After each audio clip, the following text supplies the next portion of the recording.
चलिए आइए मेरे प्यार प्रजात फाइनल आज हम इस वीडियो में बात करने वाले हिंदी का मॉडल सेट 4 का। हिंदी का मॉडल सेट 4 का वो तमाम सारे 35 प्रश्न बताने वाले जो आप सभी बच्चों के लिए काफी ज्यादा खास होने वाले हैं। तो देखिए मेरे प्यारे छात्र, जो भी छात्र मेरे इस यूट्यूब चैनल का नाम नहीं जानते, सबसे पहले मैं बता दूं मेरे प्यारे छात्र, मेरे यूट्यूब चैनल का नाम है आरती शर्मा एएस क्लासेस +2। आरती शर्मा एएस क्लासेस +2 जो कि आप सभी बच्चों के लिए काफी ज्यादा इंटरेस्टिंग प्रश्न लेकर आते हैं। तो सबसे पहले मेरे प्यारे छात्र, जो भी छात्र मेरे इस यूट्यूब चैनल पर नए होंगे इस चैनल को लाइक जरूर कर दीजिएगा। वीडियो अच्छा लगे तो कमेंट करके एक प्यारा सा शेयर जरूर कर दीजिएगा। अगर ज्यादा अच्छा लगे तो आप इस चैनल को सब्सक्राइब करके बेल आइकन जरूर दबा दीजिएगा ताकि आने वाले नोटिफिकेशन का सबसे पहले आप लोग लाभ उठा पाए। तो आइए मेरे प्यारे छात्र, हम ज्यादा टाइम नहीं लेते हैं और अपने इस क्लास को हम स्टार्ट करते हैं जो आप सभी के लिए बेहतरीन होने वाला है और बेसब्री से इंतजार कर रहे हैं मेरे प्यारे छात्र। इंतजार की घड़ियां समाप्त करेंगे। इस वीडियो में हम बात कर लेते हैं वो तमाम सारे 35 प्रश्न का जो आप सभी बच्चों के लिए काफी ज्यादा खास होने वाले हैं। तो चलिए मेरे प्यारे छात्र, हम वीडियो को स्टार्ट करते हैं। क्या कि ईंट से ईंट बजाना मुहावरे का अर्थ क्या होता है? यहाँ पर क्या बात हो रही है? ईंट से ईंट बजाना। तो ईंट को हम घेर चुके हैं कि ईंट से ईंट बजाने मुहावरे का अर्थ क्या होता है? तो विनाश करना। क्या होता है? विनाश करना। ईंट से ईंट बजाने का अर्थ होता है विनाश करना। ऑप्शन नंबर बी लगाएंगे। चलिए 2 का देखेंगे, गाल बजाना मुहावरे का अर्थ क्या होता है? सभी छात्र को पता होगा कि गाल बजाने मुहावरे का अर्थ क्या होता है? डींग हाँकना। डींग हाँकना होता है गाल बजाने का मुहावरे का अर्थ। चलिए अगला देख लेंगे हम 3 नंबर का, खिल्ली उड़ाना मुहावरे का अर्थ क्या होता है? सभी छात्र को पता होगा खिल्ली उड़ाना। खिल्ली उड़ाना मुहावरे का अर्थ होता है व्यंग न करना। क्या होगा? व्यंग न करना। ऑप्शन नंबर ए लगाएंगे। खिल्ली उड़ाने मुहावरे का अर्थ होता है व्यंग न करना। चलिए अगला देखेंगे हम 4 का, गगनचुंबी कौन सा समास होता है? अब देखिए यहाँ पर बात है गगनचुंबी कौन सा समास है? गगनचुंबी कौन सा समास है? सभी छात्र देखेंगे गगनचुंबी है तब तत्पुरुष समास। क्या है कि तत्पुरुष समास। ऑप्शन नंबर ए लगाएंगे तत्पुरुष समास। चलिए अगला देखेंगे हम 5 का, रोज साहित्य की किस विद्या की रचना है? रोज साहित्य की किस विद्या की रचना है? 5 का ऑप्शन नंबर ए लगाएंगे कहानी। क्या होगा? कहानी। ऑप्शन नंबर ए लगाएंगे कहानी। चलिए अगला देख लेंगे हम 6 नंबर का, स्कंद गुप्त किनकी रचना? स्कंद गुप्त किनकी रचना है? 6 का ऑप्शन नंबर सी लगाएंगे जयशंकर प्रसाद। क्या होगा? जयशंकर प्रसाद। स्कंद गुप्त किनकी रचना है? जयशंकर प्रसाद की। ऑप्शन नंबर सी।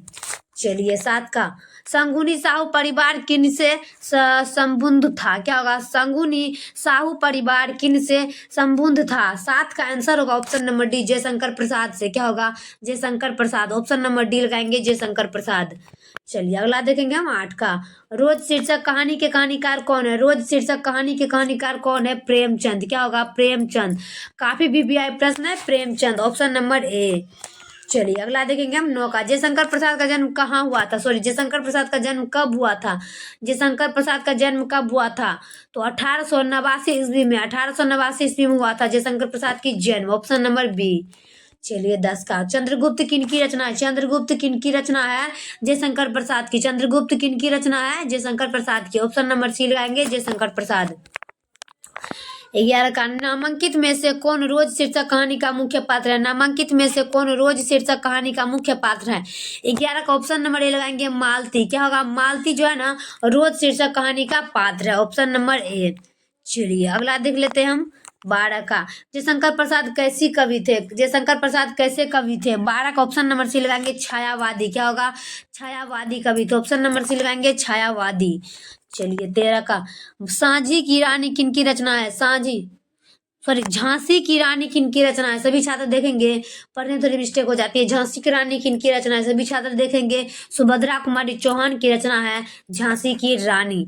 ऑप्शन नंबर ए। चलिए 14 का, भगत सिंह ने कैसी मृत्यु को सुंदर कहा? भगत सिंह ने कैसी मृत्यु को सुंदर कहा? देश सेवा के बदले दी गई फांसी को। देश सेवा के बदले दी गई फांसी को। ऑप्शन नंबर बी, इसको ही कहा गया भगत सिंह सुंदर मृत्यु।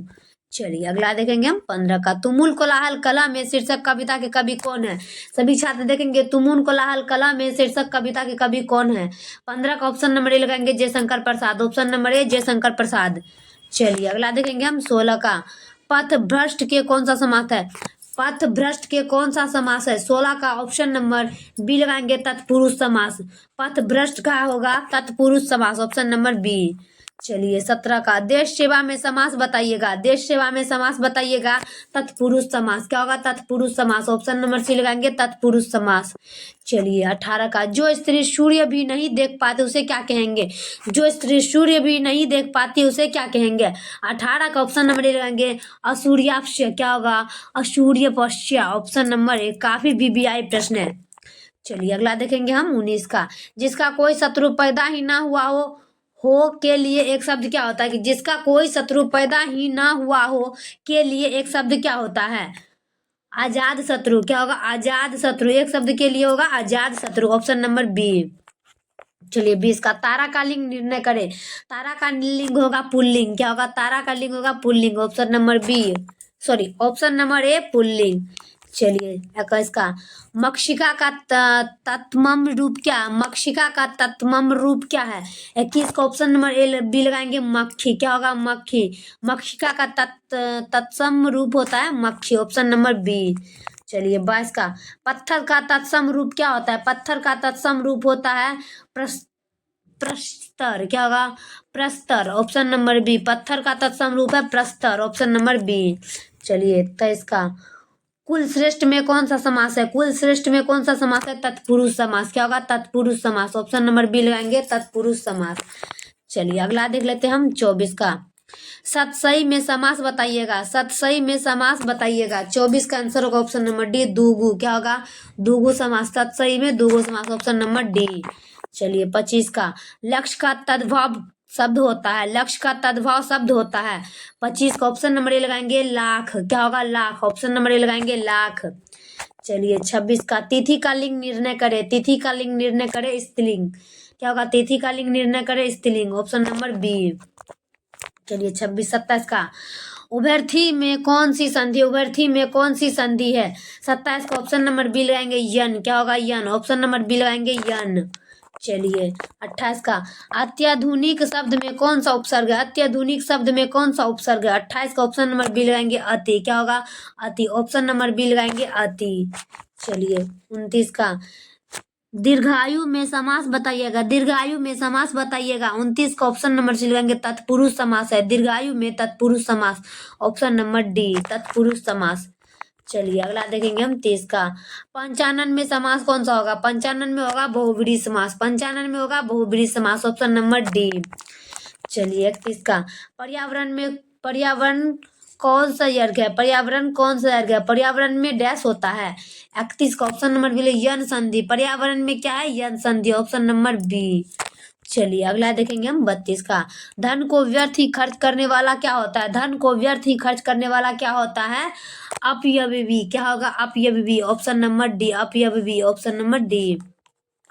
चलिए अगला देखेंगे 33 का, जीव का लिंग निर्णय करे। जीव का लिंग निर्णय करे पुल्लिंग। क्या होगा? पुल्लिंग। ऑप्शन नंबर ए, पुल्लिंग। चलिए अगला देखेंगे हम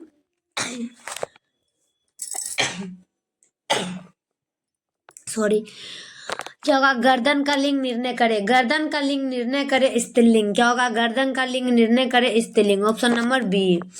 चलिए लास्ट देखेंगे 35 का, अभिमान शब्द में उपसर्ग बताइए। अभिमान शब्द में उपसर्ग बताइए, अभी। क्या होगा? अभी। Option number D. फाइनली मेरे प्यारे साथ वीडियो कैसा लगे कमेंट बॉक्स में जरूर बताइएगा। तब तक के लिए नेक्स्ट वीडियो में मिलते हैं। ऐसे ही वीडियो पाने के लिए चैनल को सब्सक्राइब करिएगा और ज़्यादा से ज़्यादा शेयर जरूर करिएगा। जय हिंद, जय भारत।